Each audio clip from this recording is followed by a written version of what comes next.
اعوذ باللہ من الشیطان الرجیم بسم اللہ الرحمن الرحیم الحمد للہ رب العالمین والصلاۃ والسلام علی خاتم النبیین لا الہ الا اللہ وحدہ لا شریک لہ احد الصمد لم یلد ولم یولد ولم یکن لہ کفوا احد اللہم صلی علی سیدنا محمد وعلی آل سیدنا محمد وبارک وسلم وصلی علی جمیع الانبیاء والمرسلین۔ السلام علیکم ورحمۃ اللہ وبرکاتہ۔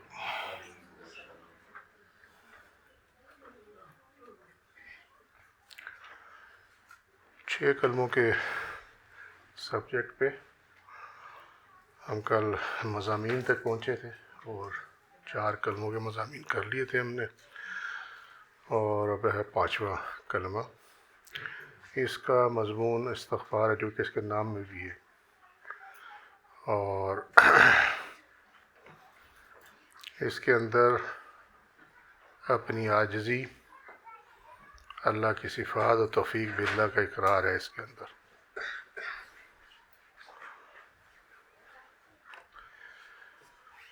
استغفر اللہ ربی،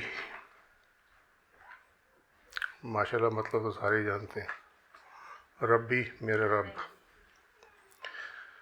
اچھا، اللہ ذات کے لیے آ گیا، ربی صفات کے لیے آ گیا، ورنہ ایکچولی تو ذات کے ساتھ ہی صفات ہوتی ہیں، لیکن الگ اس کو ذکر کرنے میں بھی حکمت ہے، ٹھیک ہے۔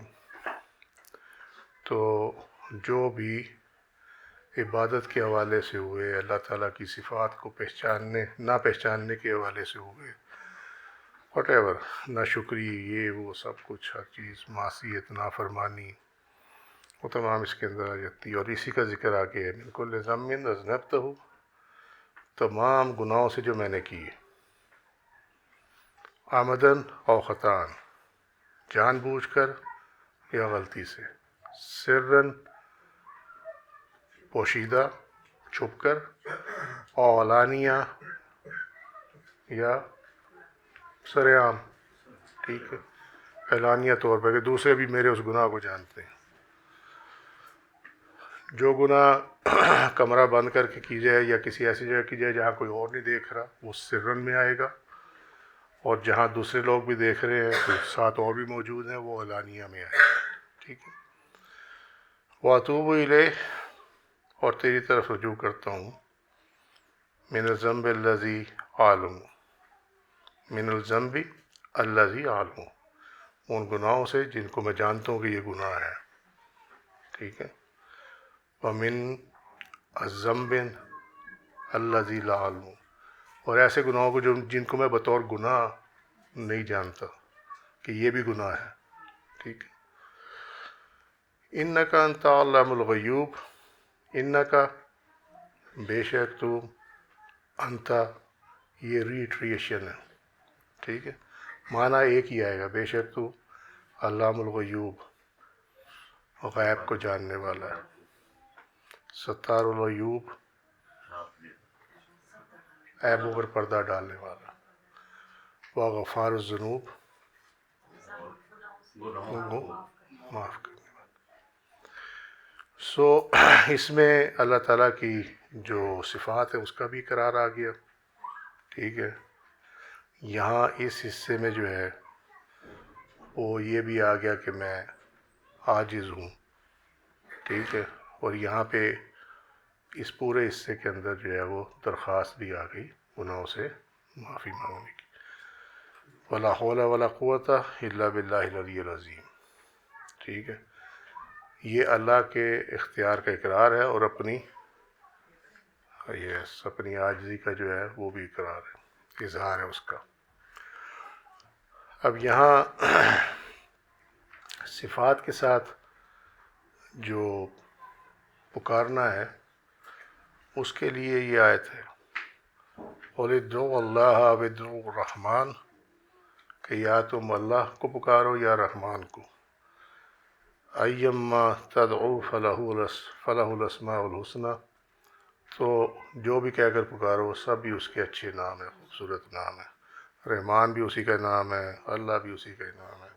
تو اسی طرح جب آپ صفت سے پکارتے ہیں اس کو، تو یہ بھی اسی کے نام ہے، اس میں صفات کہتے ہیں نا ہم اس کو، ٹھیک ہے۔ استغفار کی اہمیت کیا ہے، افادیت کیا ہے، اور جب یہ ثابت ہو جائے گا تو اس کے ساتھ ہی اس کلمے کی اہمیت اور شرعی حیثیت جو ہے وہ بھی ثابت ہو جائے گی۔ وجہ کیا ہے؟ وجہ اس کی یہ ہے کہ متعین نہیں کیا گیا استغفار کو کہ صرف یہی پڑھے ہوئے تو استغفار ہوگا، سمجھے؟ سو استغفار کے الفاظ جو ہے جو بھی قرآن اور حدیث میں ہیں ان کے مطابق ہو سکتے ہیں۔ جو کچھ بھی قرآن اور حدیث میں اجازت جس کی دی گئی ہے، جیسے یہ اوپر ہم نے وہ دیکھی ہے، یہ آیت سورہ الاسراء کی آیت ہے، اسراء کی 17واں سورہ 110 نمبر آیت، کہ آپ کسی بھی نام سے پکاریں، سمجھ رہے ہو بات کو، کہ کسی بھی نام سے پکارے، وہ اللہ کا نام ہے، اس کے اچھے نام ہیں، تو یہ اجازت دے دی گئی ہے کہ چاہے آپ اللہ کہہ کر پکارو، رحمان کہہ کے پکارو، اور رحیم کہہ کے پکارو، ٹھیک ہے، یہ اللہ ہی کی طرف جائے گی یہ ساری چیز، سمجھ گئے؟ سو جس کی اجازت قرآن اور حدیث میں دی گئی ہے وہ تمام لفظ جو ہیں وہ کلمہ استغفار میں استعمال ہو سکتے ہیں، ٹھیک ہے۔ کچھ استغفار دیے گئے ہیں جن کو پڑھنا جو ہے وہ افضل ہے، آپ وہ پڑھیں تو زیادہ بہتر ہے، ٹھیک ہے۔ اور یہ پوائنٹ تھوڑی سی دیر میں اور کلیئر ہو جائے گا کہ یہ اگر ان چیزوں سے ہٹ کے بنایا جائے تو پھر اس کے کیا میکینکس کیا ہے، کیا وہ عام آدمی بنا سکتا ہے یا نہیں بنا سکتا، اللہ کے حکم سے اس کا جواب بھی دیا جائے گا، ٹھیک ہے۔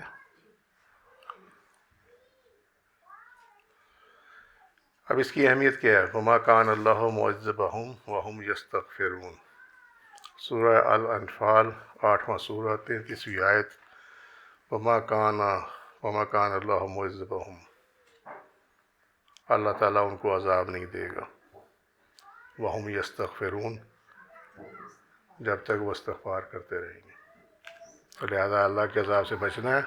والذین اذا فعلوا فاحشات او ظلموا انفسهم ذکروا اللہ فاستغفروا لذنوبہم ومن یغفر الذنوب الا اللہ والذین اذا فعلوا فاحشات،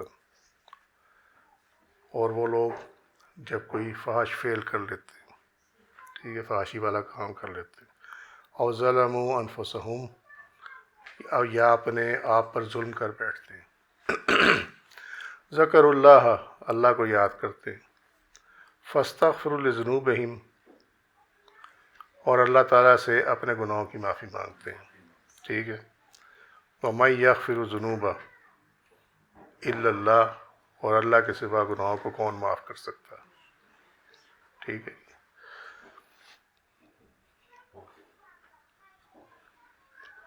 قال ابو ہریرہ، حضرت ابو ہریرہ نے بیان کیا، سمعت رسول اللہ صلی اللہ علیہ وسلم، کہ میں نے رسول اللہ صلی اللہ علیہ وسلم کو فرماتے ہوئے سنا، یقول، آپ صلی اللہ علیہ وسلم فرمایا، واللہ انی لا استغفر اللہ واتوب الیہ، اللہ کی قسم میں اللہ سے معافی مانگتا ہوں اور اس کی طرف رجوع کرتا ہوں، فی الیوم، ہر روز، اکثر من 70 مرہ، 70 بار، ٹھیک ہے، کہ میں روز اللہ سے 70 بار توبہ استغفار کرتا ہوں، ٹھیک ہے جی۔ صحیح بخاری کتاب الدعوات، اس کے اردو ٹرانسلیشن رہے گی، چلو وہ لکھ دوں گا بعد میں، چیپٹر 3 حدیث کا نمبر 6307، قال النبی صلی اللہ علیہ وسلم طوبی لمن وجد فی صحیفات استغفارا کثیرا، ٹھیک ہے، نبی صلی اللہ علیہ وسلم نے فرمایا طوبی، خوشخبری ہے، لمن، اس کے لیے، وجدہ، پایا گیا، فی صحیفاتی، اس کے اعمال نامے میں، استغفار کثیرا، کثیر تعداد میں جس کے اعمال نامے میں استغفار پایا گیا کہ اس نے استغفار کیا تھا، اس کے لیے خوشخبری ہے۔ سنن ابن ماجہ کتاب الادب چیپٹر 57 باب الاستغفار، حدیث کا نمبر 3818، عن عمر عن النبی صلی اللہ علیہ وسلم، حضرت عمر رضی اللہ عنہ نے بیان کیا کہ نبی صلی اللہ علیہ وسلم کانا یتعوذ من، کہ نبی کریم صلی اللہ علیہ وسلم پناہ مانگتے تھے، کس سے؟ من، ٹھیک ہے، الجبن والبخل، بزدلی اور بخل سے، و ارذل العمر، اور لاچارگی کی بڑھاپے سے، ٹھیک ہے، لاچارگی کی عمر سے، و عذاب القبر و فتنۃ الصدر،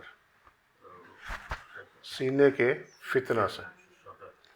قال وقی، وقی نے کہا یعنی الرجل یموت علی فتنۃ، کہ وہ شخص جو کہ فتنے کے ساتھ فوت ہو گیا، لا یستغفر اللہ منہا، اور اس نے اس سے توبہ نہیں کی، معافی نہیں مانگی اس فتنے سے، جو اس کے سینے میں تھا، وہ سینے میں لیے ہی موت اس کو آ گئی، ٹھیک ہے، تو یہ فتنۃ صدر جو ہے یہ اس کے متعلق یہ کہا گیا کہ یعنی کوئی شخص اللہ سے معافی مانگے بغیر ہی فتنہ کے سمیت ہی مر جائے۔ تو نبی کریم صلی اللہ علیہ وسلم اس سے اللہ کی پناہ مانگتے۔ سنن ابن ماجہ کتاب الدعا چیپٹر 3 حدیث کا نمبر 3844۔ نبی کریم صلی اللہ علیہ وسلم فرمایا ما من رجل یذنب ذنبا، کہ جو کوئی شخص جو ہے وہ گناہ کر بیٹھے، ثم یقوم، پھر اٹھ کھڑا ہو، فیطہر، اور اس کے بعد وہ پاک ہو جائے یعنی وضو کرے، ثم یصلی، پھر نماز پڑھے، ثم یستغفر اللہ، پھر وہ اللہ سے معافی مانگے، الا غفر اللہ لہ، تو سوائے اس کے کچھ نہیں ہے کہ اللہ اس کو معاف فرما دے، ٹھیک۔ سنن ترمذی کتاب الصلاۃ اور چیپٹر 186 ہے، حدیث کا نمبر 406۔ یہ وہی ہے جو تمہیں سمجھاتا ہوں کہ 2 رکعت نماز نفل، اور ہر رکعت میں علم شریف کے بعد 10 مرتبہ سورہ اخلاص، یہ وہی ہے، ٹھیک ہے۔ یہاں یہ جو یصلی ہے نا، ثم یصلی، یہ منیمم 2 رکعت نماز نفل ہے، توبہ استغفار۔ نبی کریم صلی اللہ علیہ وسلم فرمایا التائب من الذنب کمن لا ذنب لہ، کہ گناہوں سے توبہ کرنے والا ایسا ہے جیسے اس نے گناہ کیا ہی نہیں۔ سنن ابن ماجہ کتاب الزہد چیپٹر 30 ذکر التوبہ، حدیث کا نمبر 4250، ٹھیک ہے۔ ایک اور حدیث میں نے اس میں شامل نہیں کی، وہ یہ ہے کہ کثرت سے توبہ استغفار کرنے والا جو ہے نا، اللہ تعالیٰ اس کے لیے رزق کے دروازے کھول دیتا، اور کوٹ اس لیے نہیں کی کہ لوگ پھر جو ہے نا وہ مطلب کے لیے استغفار پڑھنا شروع کر دیں گے، کیونکہ لوگوں کا پرابلم گناہوں اور گناہوں سے معافی نہیں ہے، لوگوں کا پرابلم جو ہے وہ رزق کے معاملات ہیں۔ اس کلمے کے مضامین میں کیا ہے؟ کفر، شرک، جھوٹ، دوسرے صغائر و کبائر سے برات، یہ برات ہے خلاصی ہونا یا بیزاری، یا میں بری ہوا ان چیزوں سے کاروں سے، ٹھیک ہے، اور اپنے آپ کو اللہ کے سپرد کرتے ہوئے داخل اسلام ہونا۔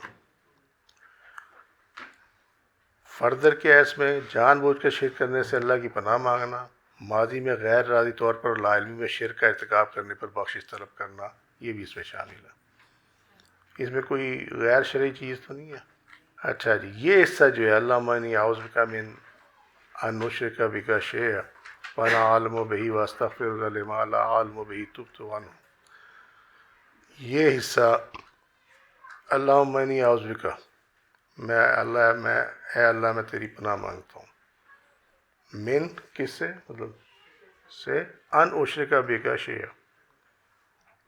کہ میں تیرے ساتھ کسی کو شریک کروں، ٹھیک ہے، وانا عالم بہ، اور میں اسے جانتا بھی ہوں کہ میں شریک کر رہا ہوں، ٹھیک ہے، واستغفرک، اور میں تجھ سے بخشش کا طلبگار ہوں، لما لا علم بہ، کہ جو میں انجانے میں ہو گیا، یعنی میرے علم میں نہیں تھا کہ یہ شرک تھا اور وہ ہو گیا، تبت عنہ، تو میں اس سے توبہ کرتا ہوں، ٹھیک ہے، آئندہ کے لیے پناہ مانگ لی، اور جو لا علمی میں ہو گیا اس کے لیے توبہ کر لی، معافی مانگ لی۔ وبرأت من الکفر، اور میں بیزار ہوا کفر سے، والشرک، والکذب، والغیبہ، والبدع، والنمیمہ، والفواحش، والبہتان والمعاصی کلیہ، نافرمانیوں سے. ٹھیک ہے جی، یہ چیز ہوگی. وَأَسْلَمْتُ، سبمیشن، کہ میں نے اپنے آپ کو تیرے سپرد کیا. وَأَقُولُ، اور میں کہتا ہوں، لا الہ الا اللہ محمد رسول اللہ صلی اللہ علیہ وسلم. ٹھیک ہے جی. اچھا جی، اب آ جاؤ کہ یہ 6واں کلمہ، استغفار تو آرام سے سمجھ میں آ گیا نا. یہ 6واں کلمہ ہے کیا؟ یہ جہاں پناہ طلب کی جا رہی ہے وہاں بیزاری کا اظہار بھی ہے. ٹھیک ہے، تو یہ دراصل اللہ کے ساتھ عہد ہے، سمجھے. اور اس طرح کا عہد جو ہے نبی کریم صلی اللہ علیہ وسلم صحابہ کرام سے لیا کرتے تھے. سمجھ میں آئی بات؟ بیعت، قسم، عہد، تینوں ایک چیز نہیں یار. ٹھیک ہے، اس کی عمل کے بنیاد پر، ویسے تو علیحدہ علیحدہ چیزیں ہیں لیکن عمل کے حساب سے تینوں ایک چیز ہی ہے. کیونکہ عہد تو عہد سمجھ میں آتا ہے، اور قسم بھی ایک طرح کا عہد ہے. ٹھیک ہے، اور بیعت بھی جو ہے وہ عہد ہے. یہ حدیث شریف میں، اور اس کے جو بیعت ہے، اب یہاں کہا جائے گا وہ تو نبی کریم صلی اللہ علیہ وسلم کے ہاتھ بیعت ہو رہی ہے دست مبارک پہ، یہ تو اللہ کے ساتھ عہد ہے. تو سورہ الفتح جو ہے 10ویں آیت 48واں سورہ، وہ لوگ جو آپ کی بیعت کرتے ہیں بے شک وہ اللہ کی بیعت کرتے ہیں، اور اللہ کا دست قدرت ان کے ہاتھوں پہ ہے. ٹھیک ہے، تو چاہے نبی صلی اللہ علیہ وسلم کے دست مبارک پہ بیعت کر لو، عہد کر لو، یا اللہ سے ڈائریکٹ عہد کر لو، بات ایک ہی. کلیئر ہوگی بات؟ ٹھیک ہے. اچھا، اب یہ دیکھ لو، حضرت عبادہ بن الصامت رضی اللہ عنہ نے بیان کیا کہ میں نے رسول اللہ صلی اللہ علیہ وسلم سے 10 افراد سے کم جماعت راحتن، یہ راحت اس جماعت کو کہتے ہیں جس میں 10 افراد سے کم اور 3 یا 3 سے زیادہ ہوں، ان بٹوین 3 اینڈ 9. ٹھیک ہے، اس میں اس کو راحت کہتے ہیں عربی میں. ان کے ساتھ بیعت کی. نبی کریم صلی اللہ علیہ وسلم نے فرمایا میں تم سے اس بات پر بیعت لیتا ہوں کہ تم اللہ کے ساتھ کسی کو شریک نہیں ٹھہراؤ گے، چوری نہیں کرو گے، زنا نہیں کرو گے، اپنی اولاد کو قتل نہیں کرو گے. شریک ٹھہرانے کا اس کلمے میں آ گیا اوپر، چوری، زنا، اولاد کو قتل، یہ معصیت میں آ گیا. ٹھیک ہے، من گھڑت بہتان کسی پر نہیں لگاؤ گے، بہتان بھی اس میں آ گیا. اور نیک کاموں میری نافرمانی نہیں کرو گے، معصیت میں آ گیا. ٹھیک ہے، بس تم میں سے جو کوئی اس عہد کو پورا کرے گا اس کا اجر اللہ پر ہے، اور جس نے کہیں لغزش کی اور اسے دنیا میں پکڑ لیا گیا تو یہ حد اس کے لیے کفارہ اور پاکی بن جائے گی. اور جس کی اللہ نے پردہ پوشی کی تو پھر اللہ پر ہے جسے چاہے عذاب دے اور جسے چاہے اس کا گناہ بخش دے. صحیح بخاری کتاب التوحید چیپٹر 31 حدیث کا نمبر 7468. صبر و استقامت پر بیعت لی گئی. صحیح بخاری 2958. اللہ کی عبادت کرنے، اس کے ساتھ شریک نہ ٹھہرانے، 5 نمازوں کی ادائیگی، اطاعت اور لوگوں سے کسی چیز کا سوال نہ کرنے پر بیعت لی گئی. صحیح مسلم کتاب الزکوٰۃ حدیث کا نمبر 1043، اور دوسرا نمبر ہے اس کا 2403. اسلام پر قائم رہنے کے لیے بیعت لی گئی. صحیح بخاری کتاب الاحکام حدیث کا نمبر 7211. مسلمان عورتوں سے ان باتوں پر بیعت لی گئی کہ اللہ کے ساتھ کسی کو شریک نہیں کریں گی، اور نہ چوری کریں گی، نہ زنا کریں گی، نہ اپنی اولاد کو قتل کریں گی، نہ اپنے ہاتھوں اور پیروں کے سامنے کوئی بہتان گھڑیں گی، اور نہ دستور کے مطابق کسی کام میں آپ صلی اللہ علیہ وسلم کی نافرمانی کریں گی. ٹھیک ہے، صحیح مسلم کتاب الامارہ چیپٹر 21 حدیث کا نمبر 1866، اور دوسرا نمبر اس کا ہے 4834. ٹھیک ہے، سو یہ بیعت لینا، عہد لینا، یہ سنت ہے. اس کلمے کے ذریعے اس سنت کو دوبارہ زندہ کیا گیا، اور اس کے لیے نبی کریم صلی اللہ علیہ وسلم نے فرمایا انہ من احیا سنتا من سنتی قد امیتت بعدی، کہ جس نے میری ایسی سنت کو زندہ کیا جس کو میرے بعد ترک کر دیا جائے گا، فَإِنَّ لَهُ مِنَ الْأَجْرِ مِثْلَ مَنْ عَمِلَ بِهَا، تو اس کے لیے اتنا ہی اجر ہے جتنا کہ اس پر عمل کرنے والے کو ملے گا. ٹھیک ہے. من غیر ان ينقص من اجورہم شیئا، اور جو عمل کریں گے ان کے اجر میں سے کسی قسم کی کمی نہیں کی جائے گی. اچھا، سنن ترمذی کتاب العلم چیپٹر 16 حدیث کا نمبر 2677. عہد کو پورا نہ کرنا، یہ بھی سورہ الفتح کی آیت نمبر 10 میں ہے. پھر جس نے عہد توڑا تو اس کا وبال بھی اسی پر ہوگا، اور جس نے اللہ سے کیا ہوا عہد پورا کیا تو اس کو عنقریب اجر عظیم عطا ہوگا. ٹھیک ہے. فمن نکث فإنما ينکث علی نفسہ. نکثا کہتے ہیں عہد، یمین یعنی قسم، اور بیعت کو توڑنا. تینوں کے لیے جو ہے یہ لفظ استعمال ہوتا ہے نکثا.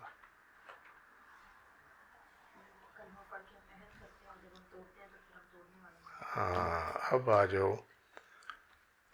اب یہ ذرا کیونکہ تیز ہے کام تو ذرا ساتھ ساتھ فالو کرتے رہنا. ٹھیک ہے. اب ہم نے یہ دیکھ لیا 6 کلموں کو، ان کی ڈیٹیل دیکھ لی، مضامین بھی دیکھ لیے، اور ہم نے یہ دیکھا کہ کچھ تو کلمے ایز اٹ از ہیں جو حدیث سے ہمیں مل گئے، کچھ یہ ہے کہ قرآن میں الفاظ ہیں، کچھ حدیث میں الفاظ ہیں. ٹھیک ہے. تو قرآن اور حدیث کے الفاظ کو یکجا کرنے کی ہمارے پاس کوئی دلیل ہے جس پہ ہم بیس کر سکیں کہ ایسا کیا جا سکتا ہے؟ تو یس، وہ دلیل ہے الحمدللہ.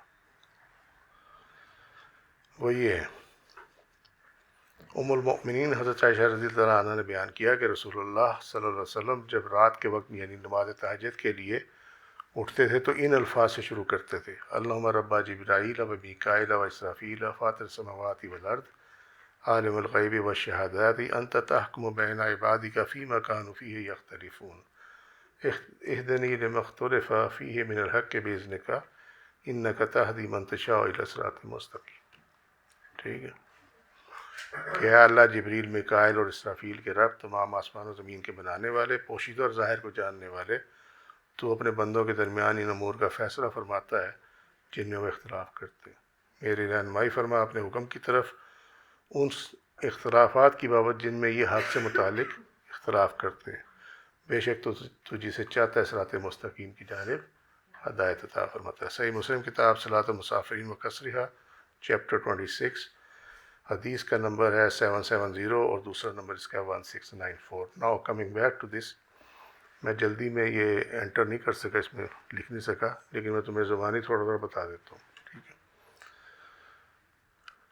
یہ جبرائیل، میکائیل، اسرافیل یہ بھی ہے. ٹھیک ہے. فاطر السماوات والارض یہ علیحدہ آیت میں ہے. ٹھیک ہے. عالم الغیب والشہادہ سورہ الحشر میں ہے. ٹھیک ہے. انت تحکم بین عبادک فیما کانوا فیہ یختلفون یہ 4 صورتوں میں ہے، جس میں سے 2 ایک البقرہ اور ایک الجاثیہ، ان میں ہے یہ. ٹھیک ہے. اور انک تہدی من تشاء الی صراط مستقیم یہ بھی آیات میں. ٹھیک ہے. یہ بھی قرآن سے ہے. اہدنی بھی قرآن سے ہے. الحق بھی قرآن سے ہے. بیزنے کا بھی قرآن سے ہے. یہاں آ جائے تحکم، یہ بھی قرآن سے ہے. عبادک فیما کانوا، اور یہ تمام چیزیں جو ہے یہ قرآن کے. ٹھیک ہے. تو یہ سنت نبوی صلی اللہ علیہ وسلم میں آپ صلی اللہ علیہ وسلم نے یہ دعا فرمائی ہوئی ہے، یہ آپ کی دعا ہے. تو اس سے بڑا اور کیا ثبوت چاہیے؟ اختصار اور جامعیت کو اختیار کرنے کی کیا دلیل ہے کہ الفاظ بھی کم ہوں اور جو مضمون ہے وہ بھی جامع ہو، کمپوزٹ ہو. ٹھیک ہے. یہ حضرت علی رضی اللہ عنہ سے روایت ہے کہ نبی صلی اللہ علیہ وسلم اپنی ایک زوجہ مطہرہ کے پاس تشریف لے گئے. ان کے پاس عجوہ کھجور کی گٹھلیاں پڑی تھیں. ٹھیک ہے. وہ جو ام المؤمنین تھیں ان کے پاس عجوہ کھجور کی گٹھلیاں تھیں. ٹھیک ہے. یہ نویل عجوہ. ٹھیک ہے. جن کے ساتھ وہ تسبیح کرتی تھی. یہ گٹھلیوں پہ نہیں پڑھتے لوگ؟ ہاں، کاؤنٹنگ کے لیے. آپ صلی اللہ علیہ وسلم نے دریافت فرمایا یہ کیا ہے؟ انہوں نے عرض کی ان کی تعداد کے برابر میں روز تسبیح کرتی ہوں. تو آپ صلی اللہ علیہ وسلم فرمایا میں نے یہاں کھڑے کھڑے وہ پڑھا جو ہر اس چیز سے تعداد میں زیادہ ہے تم ان گٹھلیوں کے ساتھ روزانہ تسبیح کرتی ہے. انہوں نے عرض کی یا رسول اللہ وہ کیا ہے؟ آپ صلی اللہ علیہ وسلم فرمایا سبحانک اللہم عدد ما احصی کتابوں کا و سبحانک زینت عرشک و منتہی رضا نفسک. وہ گٹھلیوں پہ کاؤنٹ کر کے پڑھتی تھیں. آپ صلی اللہ علیہ وسلم فرمایا کہ یہ جو ایک سینٹنس ہے یہ ان کی تعداد سے زیادہ ہے. ٹھیک ہے، الفاظ بھی کم اور جامعت بھی ہے. ٹھیک ہے، یہ ہے مسند امام زید بن علی بن الحسین بن علی بن ابی طالب رضی اللہ عنہم. کتاب الصلاۃ چیپٹر 50 حدیث کا نمبر 203. صفحہ بھی لکھا ہوا ہے، شبیر برادرز لاہور نے پرنٹ کیا 2009 میں. یہ اہل تشیع کی کتاب نہیں ہے. اس کے نام سے ایسے لگتا ہے جیسے یہ اہل تشیع کی کتاب. ٹھیک ہے، یہ ان کی نہیں ہے، یہ اہل سنت نے پرنٹ کی ہوئی ہے اس کو. اور اس کا جو سب سے بڑا ایڈوانٹیج ہے وہ یہ ہے کہ اس میں کوئی حدیث جو ہے وہ ضعیف نہیں ہے. اس کی ریزن کیا ہے؟ یہ نیچے دیکھ رہے نا، امام زید بن علی بن الحسین بن علی طالب، یہی اس کی چین آف نیریٹر ہے. یعنی امام زید نے اپنے والد امام زین العابدین سے، ٹھیک ہے، انہوں نے اپنے والد امام حسین سے، انہوں نے اپنے والد حضرت علی کرم اللہ وجہ سے یہ روایت کی ہوئی ہے. ٹھیک ہے، اس لیے یہاں دیکھ رہے حضرت علی سے روایت دی ہوئی ہے. تو اس میں کوئی راوی ضعیف ہے ہی نہیں ہے، سارے اہل بیت ہیں سب اس کے اندر. ٹھیک ہے، تو یہ اس کی بہت بڑی سند ہے اس بک کی. سبحانک اللہم، اے اللہ تو پاک ہے، عدد ما احصی کتابوں کا، ہر اس چیز کی تعداد کے برابر جس کا احاطہ تیری کتاب یعنی قرآن مجید میں ہے. اور سبحانک زینت عرشک کا، اور تو پاک ہے اپنے عرش کے وزن کے برابر. و منتہی رضا نفس کا، اور اپنی رضا کی حد کے مطابق. یعنی وہ میں ان امیجنیبل ہے نا. Now coming to very important point. سوال یہ ہے کہ کیا امتی، دیکھنا وہ تو اوپر کلمہ تو نبی کریم صلی اللہ علیہ وسلم نے بنایا نا، آپ نے اپنے الفاظ میں بیان فرمایا، وہ ہمارے لیے ایک اتھارٹی بن گئی. ٹھیک ہے، کیا امتی ایسے کر سکتا؟ آنسر از نو. امتی نہیں کر سکتا، اس کے پاس اتھارٹی نہیں ہے. ٹھیک ہے، مگر کچھ معاملات میں کچھ لوگ ایسے ہیں جن کے پاس یہ اتھارٹی ہوتی ہے، لیکن وہ اتھارٹی جو ہے اس کا ایک پروسیجر ہے، سمجھے؟ اور یہی ان 6 کلمات کی جو ہے وہ کرکس ہے. یعنی اس کی جو بیس ہے نا وہ یہی ہے. اس امت پہ اللہ کا خصوصی فضل و کرم ہے، یہ تو سب جانتے ہیں. اچھا یہ لکھا الحمدللہ میں نے اپنا ہی ہوا، لیکن یہ چلو پھر بھی ادھر ادھر نہیں بندہ ہلتا. ظاہر و باطن اور حکمت کا علم رکھنے والے بھی ان میں موجود ہیں. ٹھیک ہے، جن کی رہنمائی مسلسل کی جاتی ہے. ایک چیز یاد رکھنا، ایک ہے دین مکمل کر دیا گیا، اس کا معنی یہ ہے کہ اب کوئی اور شریعت نہیں ہے. ٹھیک ہے، دین مکمل ہے. جس چیز کو حرام قرار دینا تھا قرار دے دیا گیا، جس کو حلال قرار دینا تھا قرار دے دیا گیا. ان بٹوین جو ہے وہ مباح ہے. ٹھیک ہے، ٹھیک ہوگی بات، یہ تو کلیئر ہوگی نا بات، کیا نہیں؟ مگر اگر ریکال کرو، نبی کریم صلی اللہ علیہ وسلم نے فرمایا تھا کہ وہی نبوت اب ختم ہوگی، لیکن کیا سچے خواب جو ہیں وہ جاری رہیں گے. یعنی رہنمائی جو ہے وہ جاری رہے گی. وہ کیوں جاری رہے گی؟ اس لیے کہ اللہ سبحانہ و تعالیٰ کی جو صفت ہے الرشید، رہنما اپنے بندوں کا، ٹھیک ہے، وہ اس کی ذات کے ساتھ ہے. ذات قائم ہے تو صفت بھی قائم ہے. ٹھیک ہے، اور جب صفت قائم ہے تو اس کا تصرف بھی قائم ہے. سمجھے کہ وہ استعمال ہو رہی ہے، اللہ کی صفت جو ہے وہ استعمال ہو رہی ہے. سو ہاؤ کم رہنمائی جو ہے وہ بلاک ہو جائے؟ شریعت نو مور، جو آ گئی وہ آ گئی، ٹھیک ہے، وہی نازل نہیں ہوگی کیونکہ وہ نبیوں کا خاصہ، ٹھیک ہے، مگر رہنمائی جاری و ساری ہے۔ اگر کوئی اس سے انکار کرے تو وہ اللہ کی صفت کا انکار کرنے والا ہوگا، ٹھیک ہے۔ اسی طرح اللہ تعالیٰ کی دوسری صفت ہے الحکیم، حکمت، ٹھیک ہے، چیزوں کو ان کے وقت پر اور ان کی جگہ کے مطابق رکھنا اور کرنا، یہ الحکیموں کی اجمالی شرح ہے، ٹھیک ہے۔ سو کس کے لیے کیا کرنا ہے، کس کو کیا علم دینا ہے، کس کو کیا علم نہیں دینا، یہ سب الحکیم کی صفت کے انڈر آتا، ٹھیک ہے۔ اسی لیے سورہ یوسف میں فرمایا کہ ہر علم والے کے اوپر ایک علم والا ہے، اللہ تمہارا بھلا کرے، ٹھیک ہوگی بات۔ سو یہ ہر علم سے اوپر ایک علم والا جو ہے، یہ ایسا نہیں ہوا کہ 1400 سال پہلے یہ بند ہو گیا، معاذ اللہ استغفر اللہ، کتاب اللہ میں موجود ہے، اس کا امپیکٹ جو ہے وہ روز محشر تک ہے، جاری و ساری ہے۔ تو اب کس کو کتنا علم دینا ہے، یہ حکمت یہاں پہ اپلائی ہو جاتی ہے، ٹھیک ہے، یہ چیزیں اپنے ذہن میں رکھنا۔ سو جو رہنمائی کو کہے کہ نہیں اب تو کچھ نہیں ہے، بس جو ہمارے سامنے لکھا ہوا آگے وہ وہی ہے، تو وہ اللہ کی الحکیموں اور الرشیدوں کی منکر ہے، انہیں ادراک ہی نہیں ہے اس چیز کا، انہیں پتہ ہی نہیں ہے کہ ہم اس کا انکار کر رہے ہیں، ٹھیک ہے۔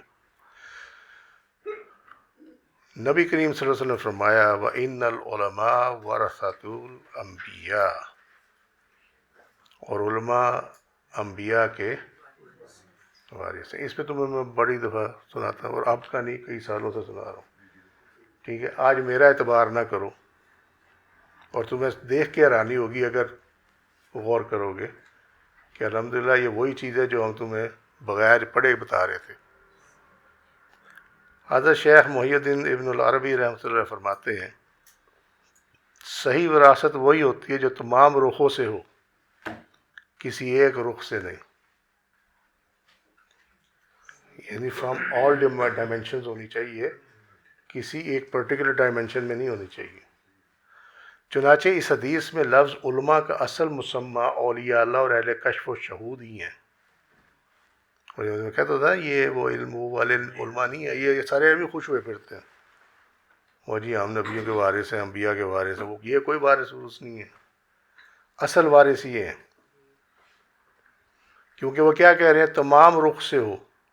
انبیاء کے پاس تو ظاہر کا علم بھی تھا، اللہ نے دیا تھا، اور باطن کا علم بھی دیا تھا، ٹھیک ہے، ایسا ہی تھا نا۔ نبی کریم صلی اللہ علیہ وسلم کو غیب کا علم عطا ہوا، تو اب وہ وارث جو ہوں گے تو ان میں جب یہ کوالٹی ہوگی تو تب وارث کہلائیں گے نا وہ، تو ان کے بغیر کہاں سے وارث کہلائیں گے۔ اسی کو وہ کہہ رہے ہیں کہ صحیح وراثت وہی ہوتی ہے جو تمام رخوں سے ہو، کہ وہ جو جس کے وہ وارث ہیں ان میں جو چیز تھی وہ آگے پھر وارث کے پاس بھی آئے۔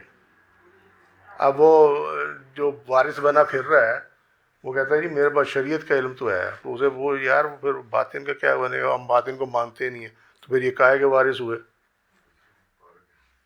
فارغ ہے نا۔ تو یہی بات تمہیں کتنے سالوں سے سمجھاتا رہا ہوں، چلو آج دیکھ لو تو خود۔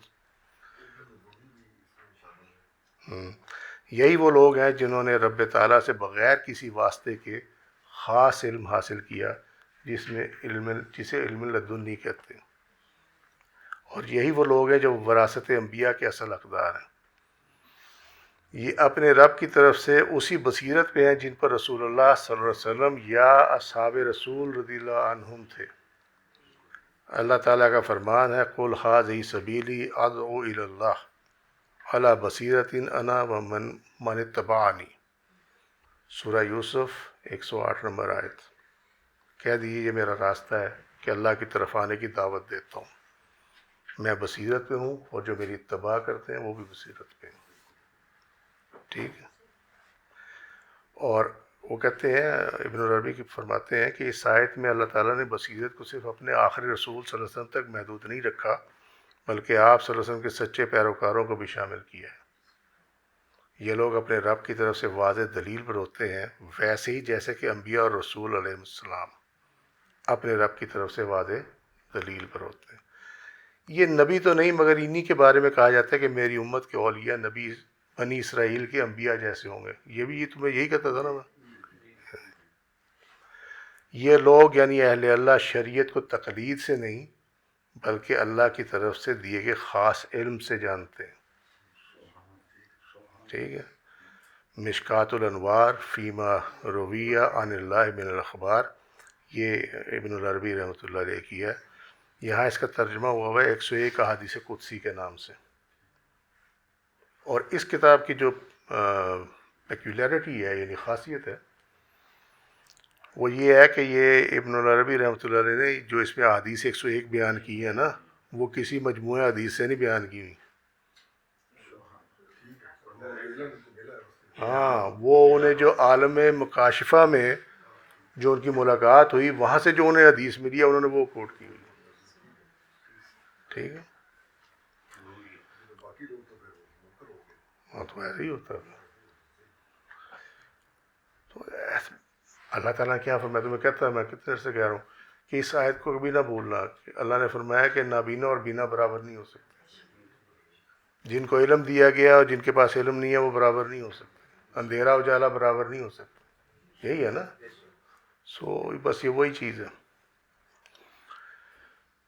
مزید انہوں نے کیا کہا، یہی لوگ غیب کی باتیں بتانے والے ولی ہیں، لیکن یہ کبھی بھی کوئی نئی شریعت لے کر نہیں آتے۔ یہ نہیں ہو سکتا کہ یہ آ کے کہیں گے جی جو ہم کہہ رہے ہیں وہ شریعت ہے، نہ وہ نہیں، وہ والا کام نہیں ہے۔ ان کو جو کچھ ہی بتایا جاتا ہے وہ اس تعریف کے ساتھ کہ یہ شریعت محمدی ہی ہے، یعنی ان کو جو بھی بتایا جاتا ہے وہ شریعت محمدی میں سے بتایا جاتا ہے۔ کوئی ایسی چیز نہیں ہوتی کہ جو وہ یہ کہیں کہ جی یہ تو کوئی نئی چیز ہے اور یہ اختیار کرو پچھلی چھوڑ دو، نہیں۔ Whatever they are guided to, whatever they are taught, جو بھی ان کو سکھایا جاتا ہے وہ سارا کا سارا شریعت محمدی سے ہی ہوتا ہے۔ ٹھیک ہے۔ یا پھر یہ حاضر تمثیل میں اپنی ذات کے اندر اور باہر آپ صلی اللہ علیہ وسلم پر اس حکم کے ساتھ ان پاک ارواح کا نزول دیکھتے ہیں، ویسے ہی جیسے کوئی خواب دیکھنے والا اچھا خواب دیکھے۔ حاضر تمثیل اپنی ذات کے اندر، اس کو اگر میں ایکسپلین کروں گا تو ٹائم نکل جائے گا، لیکن میں تمہیں تھوڑا سا اس کا آؤٹ لائن بتا دیتا ہوں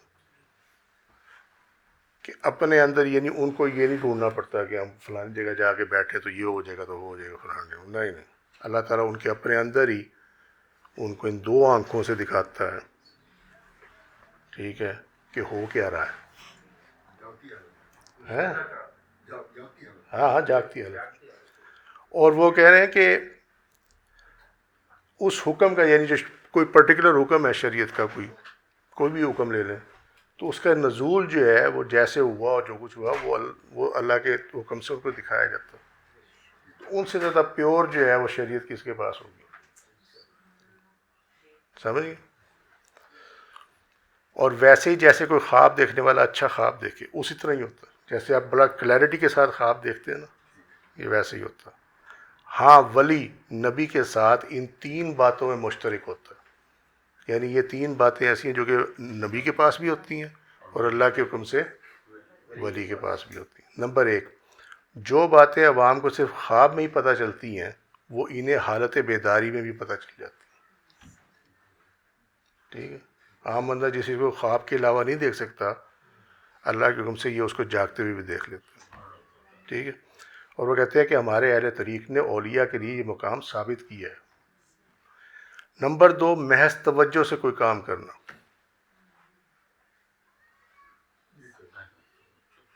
جس طرف نظر اٹھ گئی دم میں دم آ گیا، سمجھے؟ یہ وہ ہے کہ یہ جدھر نظر کر دے کونین ادھر ہو جاتی۔ محض توجہ سے کوئی کام، یہ نہیں ضرورت پڑی ہو لے آؤ اڑیاں لے آؤ تو فلانا لے آؤ تو یہ کرو، یہ تعویذ لکھو فلانا کرو، نہیں، بس ان کی صرف توجہ چاہیے، اللہ کی رحمت ہو جاتی۔ ٹھیک ہے۔ نمبر تین، بغیر کسی ظاہری معلم کے علم حاصل ہونا، ٹیچر نہیں ہوتا، یہ علم خضر علیہ السلام ہی ہے۔ یہ حضرت ابن العربی نے لکھا ہوا ہے، میں نے نہیں لکھا ہوا. ہاں جی، اور کیا ہوتا ہے، اللہ اپنے پاس سے دیتا. بس جب اللہ تعالیٰ نے اسے بغیر کسی واسطے کے، یعنی فقہاء اور علماء شریعت کے واسطے کے بغیر شریعت کا علم دیا، جس پر اس نے رسول اللہ صلی اللہ علیہ وسلم کی زبان کے مطابق عبادت کی، تو ایسا علم علم لدنی کہلاتا ہے. حالانکہ یہ شخص اس امت کے انبیاء میں سے نہیں ہے.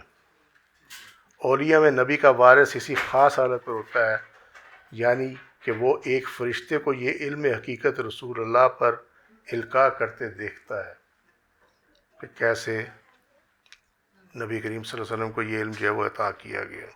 ٹھیک ہے، وہ کہتے ہیں یہ سمجھ ہے جو سمجھنے والی بات ہے، یہ اس کا سارا ریفرنس ہے. ٹھیک ہے، سو عام امتی تو کلمہ نہیں بنا سکتا، مگر جب ایسے ولی اللہ پر جو کہ انبیاء کا وارث ہو کوئی کلمہ القاء کیا جائے تو وہ نہ صرف اسے خود اختیار کرتا ہے، اور اگر اس کے ساتھ یہ اٹیچ ہو کہ اس کو لوگوں میں ان کے بینیفٹ کے لیے پھیلا دیا جائے تو وہ پھر اس کو پھیلا بھی دیتے ہیں. انڈیا میں کفر اپنی پیک پہ تھا. ٹھیک ہے، اور یہاں بھیجا گیا حضرت خواجہ معین الدین چشتی میری رحمۃ اللہ علیہ. ٹھیک ہے، انڈیا کے کچھ خاص پرابلم ہے جو کہ جزیرہ نما عرب میں نہیں تھے، اور سب سے بڑا پرابلم یہ تھا کہ یہاں کی مادری زبان عربی نہ تھی. ٹھیک ہے، سمجھ گئے بات. تو اب مسئلہ یہ ہے کہ عربی کا بھی پرابلم ہے، دین ہمارا سارا عربی میں ہے. ٹھیک ہے، اور آگے وہ سارے کے سارے بت پرست ہیں جن میں اسلام پھیلانا ہے. ٹھیک ہے، تو پھر اس خطے کے مطابق چیزوں کو ڈیوائس کرنا پڑا، جس میں سے سما تم سارے جانتے ہو، سما ایک چیز ہے، اس کو ڈیوائس کرنا پڑا اس کو. ٹھیک ہے، اب معاملہ کیا ہے؟ معاملہ یہ ہے کہ جس طرح ہم نے کل بھی ڈسکس کیا تھا کہ داخل اسلام تو ہو گئے، مگر اس کے بعد کیا ہے؟ آپ کسی عیسائی کو مسلمان کر لیں، اسے کلمہ پڑھا دیں، کلمہ پڑھ کے وہ نکل گیا، اب اس کی تربیت کیسے ہوگی کہ مسلمان ہو کے کرنا کیا تو نے؟ ٹھیک ہے، یہ اس کا بھی دھیان رکھنا ہے، اور اس کا بھی دھیان رکھنا ہے کہ یہ دوبارہ بھٹکے بھی نہ، بد کے بھی نہ، یہ بھی دھیان رکھنا ہے. پھر یہ بھی دھیان رکھنا ہے کہ یہ اس کو عربی پڑھنی نہیں آتی، قرآن بھی نہیں پڑھ سکتا. ٹھیک ہے، سو تمام چیزوں کو سامنے رکھتے ہوئے، اور پھر اسے یہ بھی بتانا ہے کہ گناہ کون سے ہیں، کون سے نہیں ہیں، کیا ہے، تمام چیزوں کو سامنے رکھتے ہوئے ان 6 کلموں کی بنیاد رکھی گئی. ٹھیک ہے، پہلے کلمے سے اسلام میں داخل کیا گیا، دوسرے کلمے سے اس سے گواہی دلوائی گئی. ٹھیک ہے، تیسرا کلمہ کون سا ہے؟ قرآن نہیں پڑھ سکتا، یہ کلمہ پڑھ لے. ٹھیک ہے، ٹھیک ہوگی بات. چوتھا کلمہ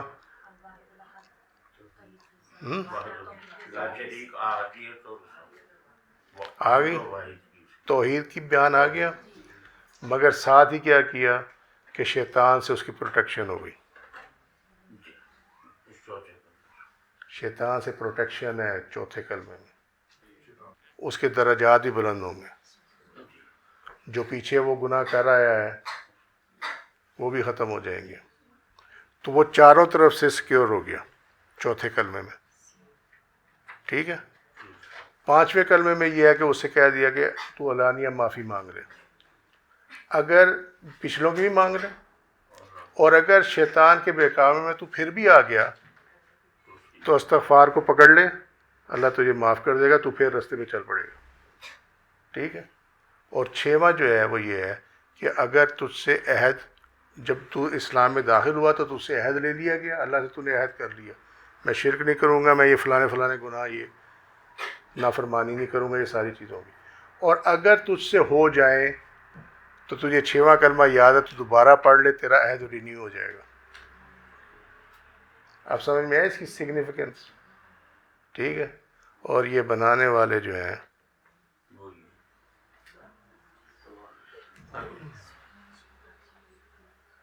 یہ وہ سوال ہے جس کا جواب آج تک کسی نے نہیں دیا.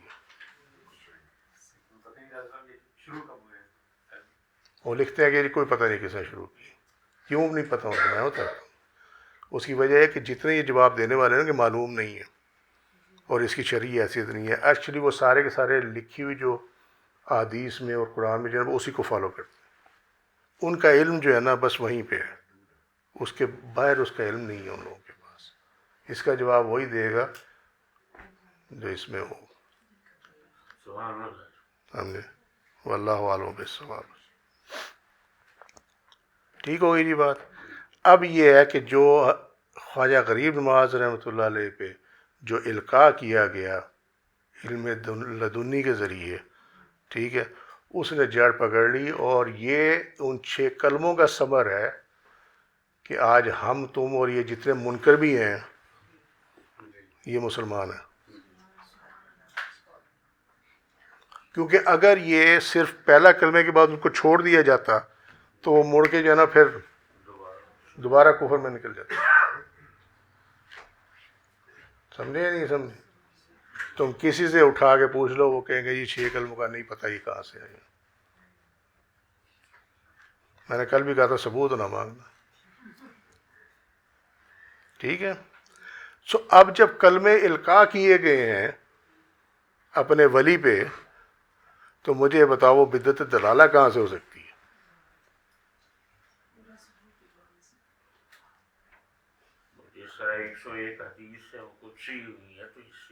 تو خیر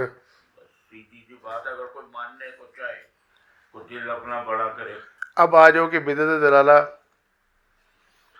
ہر وہ نیا کام جو دین کی بنیادوں کے خلاف ہو بدعت دلالہ کہلاتا. اور اسی کے لیے فرمایا گیا کل محدثات بدعۃ و کل بدعۃ دلالۃ، کہ تمام نئی چیزیں جو ہیں وہ بدعت ہے اور تمام بدعت جو ہے وہ گمراہی ہے. ٹھیک ہے، یہ اسی کو پکڑ کے بیٹھ جاتے ہیں. لیکن یہ دیکھو سورہ الحدید، پھر ہم کو میں ٹائم کم ہے تو میں اردو میں ہی کرا دیتا ہوں. ٹھیک ہے. پھر ہم نے ان کے طریق پر اپنے رسول بھیجے اور ہم نے عیسیٰ ابن مریم کو بھیجا اور انہیں انجیل عطا کی. اور جو ان یعنی حضرت عیسیٰ علیہ السلام کی پیروی کرتے تھے ان کے قلوب میں نرمی اور مہربانی عطا کی. اور رہبانیت یعنی تارک الدنیا اور جہاں دنیا چھوڑ دینا، بدعت یعنی نئی جات تھی، اس میں جو ہم نے ان پر فرض کیا تھا، جو ہم نے بھیجا تھا اس میں نہیں تھی، لیکن انہوں نے خود اس کو اختیار کر لیا تھا. سوائے یہ کہ وہ اس سے اللہ کی رضا چاہتے تھے. ٹھیک ہے، اللہ کی رضا کے لیے انہوں نے دنیا کو ترک کیا. پھر وہ اس کی حفاظت یعنی اس کو جاری نہ رکھ کا حق ادا نہ کر سکے، یعنی جس طرح اس کو کنٹینیو کرنا چاہیے تھا وہ اس کو کنٹینیو نہیں کر سکے. بس ان میں سے اہل ایمان کو ہم نے ان کا اجر عطا کیا اور ان میں سے اکثر فاسق اور نافرمان بدکار حق سے دور تھے. سمجھے؟ سو نئے کام کو کہ جو کہ اس کتاب میں ہی نہیں تھا لیکن وہ کیا گیا اللہ کی رضا کے لیے، تو اللہ تعالیٰ نے اس پہ بھی اجر دیا. یہ قرآن کی آیت ہے، یہ کو ہم اپنے پاس سے نہیں کہتے. سورہ الحدید 57واں سورہ اور 27ویں آیت. ٹھیک ہے. نبی کریم صلی اللہ علیہ وسلم نے فرمایا جس نے کوئی اچھا طریقہ جاری کیا پھر اس پر عمل کیا گیا تو اس کے لیے اپنا ثواب بھی ہے اور اس پر عمل کرنے والوں کے برابر ثواب بھی ملے گا، جبکہ ان کے ثواب میں سے کوئی کمی نہیں کی جائے گی. اور جس نے کوئی برا طریقہ جاری کیا تو پھر وہ طریقہ اپنایا گیا تو اس کے لیے اپنا گناہ بھی ہے اور ان لوگوں کے گناہ کے برابر بھی گناہ ہے جو اس پر عمل پیرا ہوئے، بغیر اس کے کہ ان کے گناہوں میں سے کچھ کمی ہو. سنن ترمذی کتاب العلم حدیث کا نمبر 2675. ٹھیک ہے. یعنی جس نے نیا کام شروع کیا لیکن وہ نیکی کا ہے اللہ کی رضا کے لیے تو اس کو اجر ملے گا چاہے وہ دین میں نہیں ہے. لیکن کیا ہے کہ دین میں اس کے اصول موجود ہیں، دین میں اس کے اصول موجود ہے، اس کی جڑ دین میں موجود ہے، اس سے باہر نہیں ہے وہ. ٹھیک ہے. ہاں بنیاد کو کوئی فرق نہیں پڑتا. ایک اور اعتراض کیا ہے کہ جی پہلا ہی کلمہ کافی ہے. ٹھیک ہے، یہ تو ہم نے ذکر کر لیا کہ اس کے بعد بھی تو کچھ ہے نا. لیکن بات یہ ہے کہ جو یہ کہتے ہیں نا وہ ان آیات اور اس جیسی آیات کا انکار کرتے ہیں. ان الذین آمنوا وعملوا الصالحات واقاموا الصلاۃ وآتوا الزکاۃ لہم اجرہم عند ربہم. ٹھیک ہے، وَمَن يَعْمَلْ مِنَ الصَّالِحَاتِ مِنْ ذَكَرٍ أَوْ أُنثَىٰ وَهُوَ مُؤْمِنٌ، مرد اور عورتوں میں سے جس نے بھی اعمال صالح کیا وہی مومن ہے۔ نہیں سمجھ میں آئی؟ یعنی یہ دیکھو نا، ایمان کے ساتھ اعمال صالح ہے، تو اعمال صالحہ کے لیے اس کو داخل کرنے کے بعد سمجھانا پڑے گا، تو اعمال صالحہ کرے گا نا۔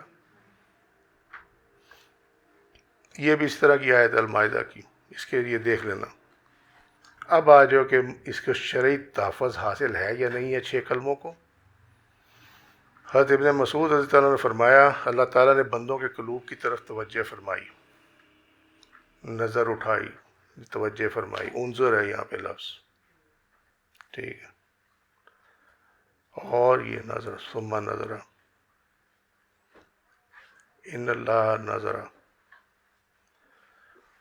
تو قلب محمد صلی اللہ علیہ وسلم کو سب سے بہترین پایا، لہذا آپ صلی اللہ علیہ وسلم کے قلب کو اپنے لیے چن لیا، پھر آپ صلی اللہ علیہ وسلم کو اپنی رسالت سے نوازا، پھر قلب محمد صلی اللہ علیہ وسلم کے بعد دوبارہ بندوں کے قلوب کی طرف توجہ فرمائی، تو آپ صلی اللہ علیہ وسلم کے صحابہ کے قلوب کو بہتر پایا، لہٰذا انہیں اپنے نبی صلی اللہ علیہ وسلم کے وزراء یعنی خلفاء بنایا، جو اس کے دین کے لیے جنگ کرتے ہیں، لہٰذا جس کو مسلمان اچھا یعنی نیکی سمجھیں تو وہ اللہ کے نزدیک اچھا ہے، اور جس کو وہ برا سمجھے تو اللہ کے نزدیک بھی وہ برا ہے، ٹھیک ہے۔ فما را المسلمون حسنا فهو عند اللہ حسن وما راؤ سیئا فهو عند اللہ سیئ۔ مسند احمد المکثرین من صحابہ عبداللہ بن مسعود، حدیث کا نمبر 3600، ٹھیک ہے۔ تو مسلمانوں نے اس کو اچھا جانا 6 کلموں کو، تو یہ اللہ کے نزدیک بھی اچھے، ٹھیک ہوگی بات۔ اب یہ کہتے ہیں جی یہ حدیث نبی کریم صلی اللہ علیہ وسلم کی نہیں ہے، تو حضرت ابن مسعود کی ہے، اور بات یہ ہے کہ ذرا اس کے ذرا کانٹیکسٹ دیکھو، یہ ہو ہی نہیں سکتا کہ یہ نبی کریم صلی اللہ علیہ وسلم نے علم عطا نہ کی ہو تو اس کے بغیر حضرت ابن مسعود نے بیان کر دی ہو، یہ نہیں ہو سکتا، سمجھے؟ یہ ان حدیث میں سے ہے جو کہ بیان تو صحابی نے کی ہوتی ہیں مگر اس کا درجہ مرفوع حدیث کا ہوتا ہے، یہ اس حدیث میں سے، اور کم بختوں نے اس کے آگے لکھا ہوا یہ جھوٹی حدیث ہے، ٹھیک ہے جی۔